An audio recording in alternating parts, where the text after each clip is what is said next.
in the zone here. Let's move on to topic number 3 as 2 high-profile Virginians are set to face off tonight as Republican Winsome Earle-Sears and Democrat Abigail Spanberger debate for their visions for governor for the Commonwealth. Joining us now is managing editor for Sabato's Crystal Ball for the University of Virginia Center for Politics, Kyle Klondike, with us here. Kyle, good to see you.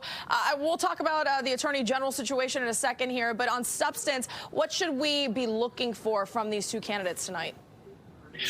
It'll probably repeat a lot of the themes we've seen in the campaign so far. The thing that I think is important is I think Abigail Spanberger has done a good job of basically not providing damaging video to Winsome Earle-Sears to allow Earle-Sears to try to catch up in this race. So the big question for me is, does something come out of this debate tonight that really ends up sticking? 4 years ago, Terry McAuliffe, Democratic candidate, made a comment about education that Glenn Youngkin ended up, using in that campaign. Do we remember anything from tonight? Does it end up in ads? That's how I would judge it.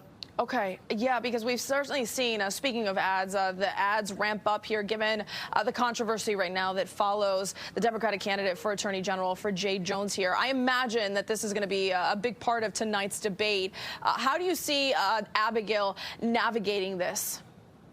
Well, what she said about it was that, she certainly condemned the comments, but she stopped short of asking Jones to leave the race. And that's been the general theme from Democrats, in Virginia as to how they're reacting to this Jay Jones situation. So I'm sure it'll come up. I'm sure, it's an unpleasant topic for Spanberger.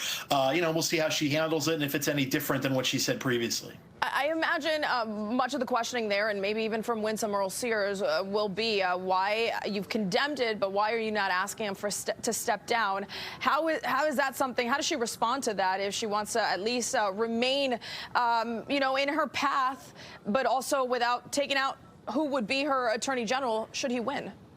I mean, the real answer to this, but I don't think you'd hear anyone say it, is on the Democratic side, is that, if Jones were to drop out, I think the Democrats effectively would be conceding the Attorney General's race, and they don't want to do that, despite the fact that they have this damaged candidate now. So again, I'm sure it'll come up. We'll see how she navigates it. Kyle, I know. How are you guys looking at these races? It seems like Spanberger has a pretty strong lead here, but at least in the Attorney General race, is that tightening at all? Yeah, it is tightening. There were a couple of internal polls from the 2 AG campaigns or people affiliated with them. I think the Republican poll had Jason Miyares up a point or two. The Democratic poll had Jones up a point. That race was generally closer than the governor's race, although Jay Jones was generally leading. Really curious to see, as this sinks in, whether we see kind of an enduring change in that race or not. The danger for Republicans is that if Spanberger does still win kind of going away here, that there may just not be enough ticket splitting to allow Miyares to win, even with Jones's problems. Okay, Kyle Klondike there. We appreciate it. Thank you so much for coming on the DMV Zone. Thank you.